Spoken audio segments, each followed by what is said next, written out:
গাজলডোবা টাকিমারিতে মাঝে মধ্যেই আসছে হাতির দল, চিন্তিত কৃষকরা। প্রায় প্রতিদিন বিকেলের পর গাজলডোবার টাকিমারিতে চলে আসছে হাতির দল।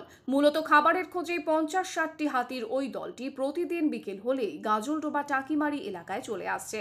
যদিও হাতির দলটির ওপর নজর রেখেছেন বনকর্মীরা, তারপরও চিন্তিত এলাকার কৃষকরা, কেননা দল বেঁধে কোনো ফসলের ওপর দিয়ে হাতির দলটি গেলে সেই ফসল নষ্ট হয়ে যাচ্ছে।